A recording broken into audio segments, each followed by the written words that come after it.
نے بھی نام سنا ہوگا بخارا اور سمرقند کا. بخارا اور سمرقند وہ عظیم شہر ہیں جنہوں نے عالم اسلام کی مایہ ناز شخصیتیں پیدا کی. چپا چپا شخصیتوں سے بھرا ہوا ہے. بڑے بڑے فقہا، بڑے بڑے محدثین، بڑے بڑے اولیاء کرام، علم کلام اور علم عقائد کے ائمہ، وہ سب اس جگہ پر مدفون ہیں. تو مرکز تو تھا ایسا عظیم الشان اسلام کا جس نے ایسے ایسے آفتاب و ماہتاب پیدا کیے. لیکن یہ شامت اعمال ہے کہ وہی مرکز جو ہر وقت قال اللہ قال رسول میں گونجتا تھا، یہ اشتراکی انقلاب کے بعد جب کمیونسٹوں کا انقلاب آیا تو اس نے رفتہ رفتہ ان سارے علاقوں پر قبضہ کر لیا. یہ ترکستان کہلاتا تھا کسی زمانے میں. یہ علاقہ کبھی ترکستان کے نام سے معروف ہوا تاریخ میں، کبھی توران کے نام سے، کبھی خوارزم کے نام سے، مختلف نام اس کے ہوتے رہے. لیکن یہ علاقہ اتنا بڑا تھا کہ سارا ہندوستان، پاکستان، بنگلہ دیش، برما، سعودی عرب، وہ سارا ملا لیا جائے تو مجموعی رقبے سے بھی زیادہ بڑا رقبہ، اتنا بڑا ملک. لیکن اس کو تقسیم کر کے، تقسیم در تقسیم کر کے بہت سے حصوں میں تقسیم کر دیا روس نے. اور یہ اس آخری دور کے اندر ظلم و ستم کی اور جبر و تشدد کی ایسی داستانیں اس نے قائم کی، ایسی مثالیں قائم کی کہ شاید دنیا کے اندر اور کہیں نہیں ملے. جہاں قال اللہ اور قال رسول کی صداؤں سے جو علاقہ گونجتا تھا وہاں اذان ممنوع قرار پا گئی، مسجدیں بند کر دی گئیں، مدرسوں پر تالے ڈال دیے گئے، نماز پڑھنے کی اجازت نہیں، سجدہ کرنے کی اجازت نہیں، کلمہ پڑھنے کی اجازت نہیں. یہاں تک کہ مسجدوں کو بعض جگہ سینما گھروں میں تبدیل کر دیا گیا، بعض جگہ گودام بنا دیے گئے، بعض جگہ ورک شاپ بنا دیے گئے، بعض جگہ دفتر کھول دیے گئے، مسجدیں بند. اور جو شخص نماز پڑھنا چاہے اس کے اوپر سزائیں ایسی وحشتناک سزائیں کہ کوئی جس کا نظیر ملتی مشکل ہے. علماء کرام خاص طور پر نشانہ بنے. ملا کہلاتے تھے. یہ آج تو ملا کا لفظ انگریز نے بڑا بدنام کر دیا اور اس لفظ کو گالی بنا دی. لیکن حقیقت میں یہ تاریخ کے اندر بڑا عظمت کا لفظ تھا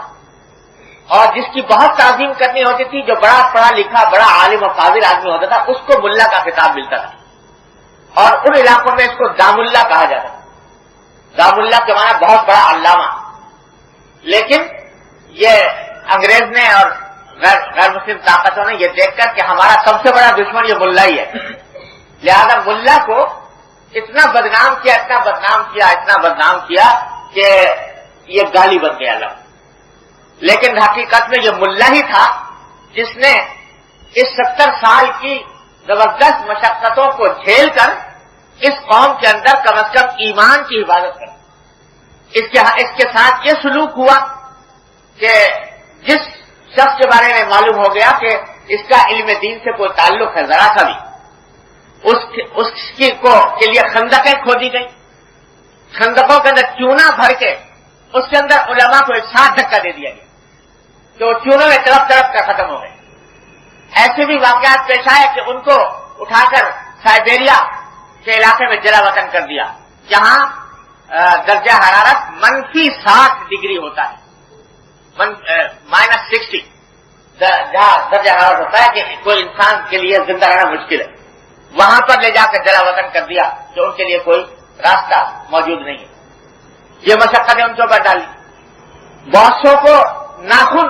اکھیڑ دیے گئے، بہت سو کی کھالیں کھینچ دی گئی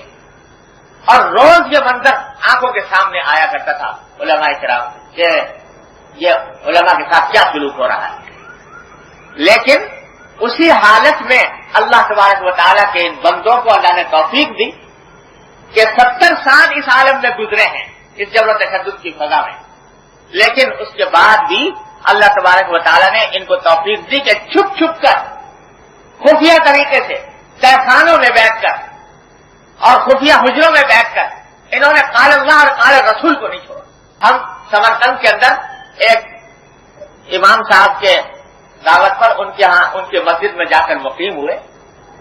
اور وہ امام وہاں کے مشہور ائمہ میں سے ہیں، مشہور علماء میں سے ہیں، اور انہوں نے بتایا کہ یہ مسجد جس میں آپ قیام پذیر ہیں، یہ مسجد روسی انقلاب کے بعد اس کو سنیما گھر میں تبدیل کر دیا گیا، اور اگر کچھ دن پہلے آپ آتے تو میں آپ کو وہ اشتہار دکھاتا جو اس کے دروازے پر لگے ہوئے تھے، فلموں کے اشتہار، اور نماز پڑھنے کی اجازت نہیں تھی۔ میرے والد وہ واقعہ بیان کرتے ہیں کہ میرے والد جو تھے وہ اس مسجد کے خادم تھے، اور جب روسی انقلاب آیا تو انہوں نے ان کو کسی کھیت کی ڈیوٹی پر لگا دیا تھا،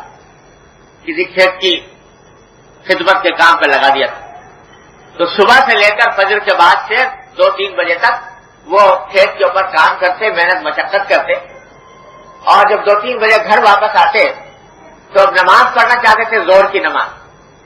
تو گھر میں مصلی اور جانماز رکھنے کا تو کوئی سوال نہیں تھا،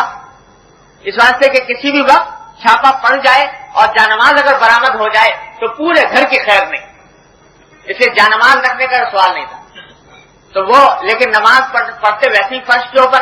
اس میں بھی خطرہ لگا رہتا تھا کہ کوئی آدمی اچانک اگر آ کر دیکھ لے گا تو پتہ لگ جائے گا باہر کی نماز پڑھی جا رہی ہے۔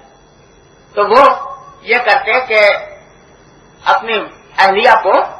وہ کہتے ہیں میری والدہ کو، اپنی بیوی کو یہ کہتے ہیں کہ تم چائے بنا کر رکھو، تو چائے کی کیتلی لے کر وہ بیٹھ جاتی، ان کی اوٹ میں کھڑے ہو کر یہ نماز پڑھتے، تاکہ اگر کوئی اچانک آ جائے تو اسے کہا جا سکے تو چائے بن رہی تھی، چائے پی رہے۔ اور کہتے ہیں میں اس وقت چھوٹا تھا، 5 سال کا بچہ تھا، تو مجھے دروازے کے اوپر کھڑا کر دیتے تھے کہ کوئی اگر آ کر مجھے پوچھے تو بتلا دینا کہ اندر چائے پی رہے، تو میں باہر کھڑا ہوتا اور تاکہ لوگوں کی نگرانی کروں، تو یہ جو ہرکارے ہوتے تھے ان کے کمیونسٹوں کے، تو وہ پھرتے آ کر مجھے اخروٹ دے کر کہتے کہ بتاؤ تمہارا باپ اندر کیا کر رہا ہے۔ میں بتاتا کہ میں وہ تو اندر چائے پی رہا ہے، تو کہتے نہیں وہ شاید کچھ نماز پڑھ رہا ہوگا، اس طرح مجھے بغلانے کی کوشش کرتے تھے۔ کہتے مجھے بچپن کی وہ بات اب تک یاد ہے۔ اور سارے دن یہ محنت کرنے کے بعد جب رات کا وقت آتا اور ساری بستی سو جاتی تو اس وقت میرے والد مجھے ایک اندرونی حجرے کے اندر لے جا کر مجھے بٹھاتے اور مجھے بٹھا کر قرآن مجید پڑھاتے، اور پھر رفتہ رفتہ انہوں نے اپنے گھر کے اندر اس کمرے کو اس طرح بنا لیا تھا کہ باہر سے ایک الماری معلوم ہوتی تھی، اس میں برتن رکھے ہوئے تھے، لیکن حقیقت میں وہ الماری ایک دروازہ تھا، اس دروازے کو کھول کر اندر چھوٹا سا ایک کمرہ نکل آتا تھا، اس کمرے کے اندر میں اپنے والد سے بیٹھ کر قرآن کریم کی تعلیم حاصل کرتا تھا، نہ صرف قرآن کریم کی بلکہ عربی زبان کی بھی اور سارے اسلامی علوم کی بھی رفتہ رفتہ اس طریقے سے ہم نے تعلیم حاصل کی۔ اور کہتے تھے کہ وہاں سارے لوگ سو رہے ہوتے اور ہمارا یہ مدرسہ اندر چل رہا ہوتا، سارا دن کھیت کی خدمت اور رات کے وقت میں بچوں کو پڑھانا، اس طریقے سے خفیہ طریقے سے یہ معمول تھا۔ اور اس وقت کہتے ہیں مجھے اپنے والد کا یہ جملہ یاد ہے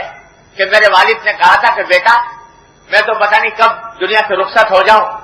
لیکن یہ دین تمہیں ایک امانت کے طور پر حوالے کر کے جا رہا ہوں۔ یہ وہ زمانہ آ گیا جو نبی کریم سرور دو عالم صلی اللہ علیہ وسلم نے فرمایا تھا کہ ایک وقت ایسا آ جائے گا کہ دین کو تھامنا اور دین کے اوپر عمل کرنا ایسا ہو جائے گا جیسے کہ ہاتھ میں انگارہ اٹھا۔ تو میرے والد نے کہا کہ بیٹا یہ دین میں تمہیں تمہارے ہاتھ پر ایک انگارہ چھوڑ کر جا رہا ہوں، یہ ایسا انگارہ ہے کہ اس کو تم پھینک بھی نہیں سکتے،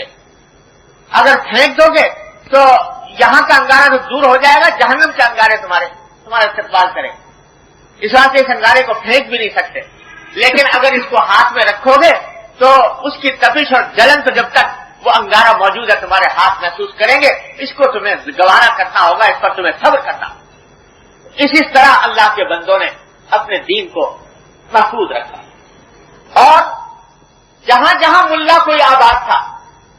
اس کا گھر مدرسہ بنا ہوا ہے،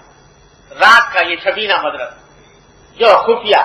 تہخانوں کے اندر، خفیہ حجروں کے اندر بیٹھ کر اس نے اللہ اور اللہ کے رسول صلی اللہ علیہ وسلم کا یہ پیغام دنیا کے لیے محفوظ رکھا۔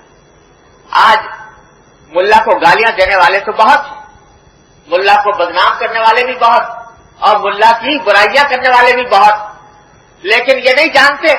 کہ اللہ تبارک و تعالی نے اس کلمہ لا الہ الا اللہ محمد رسول اللہ کو محفوظ اس ملا کے ذریعے رکھا۔ اس نے مشقتیں جھیل کر، جان پر کھیل کر، تلوار اپنے سر پر لٹکتی ہوئی دیکھ کر، موت کو سامنے ناچتا ہوا دیکھ کر، روکھی سوکھی کھا کر، فاقے جھیل کر اس بات کی کوشش کی کہ جس طرح سے امت کے سامنے کلمہ لا الہ الا اللہ محمد رسول اللہ کو محفوظ کر دیں،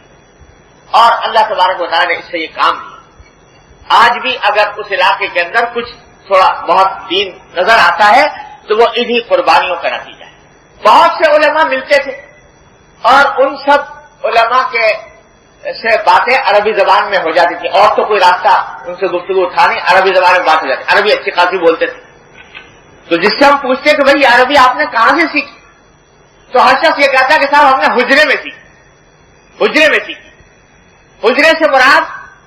یہی تھا کہ ہر ملا کے گھر میں یہ ایک خفیہ تہخانہ تھا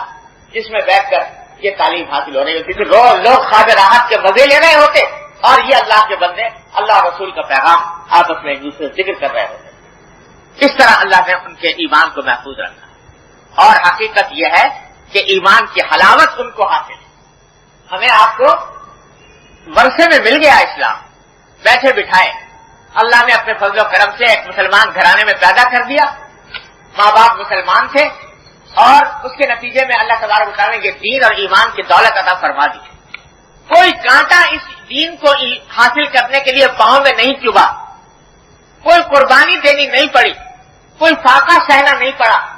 کوئی تکلیف برداشت کرنی نہیں پڑی، کوئی پیسہ خرچ کرنا نہیں پڑا۔ اللہ تعالیٰ نے سب پر پھاڑ کر یہ نعمت دے دی، اس واسطے اس کی قدر نہیں۔ لیکن قدر پوچھئے ان سے جنہوں نے اس انگارے کو ہاتھ میں لے کر اور ان جان پر کھیل کر اس ایمان کی حفاظت کی ہے۔ معمولی بات نہیں ہے کہ 70 سال تک یہ ظلم و ستم کی چکی میں پسنے کے بعد اور پھر انسان مسلمان نکل آئے، اس طرح نکل آئے۔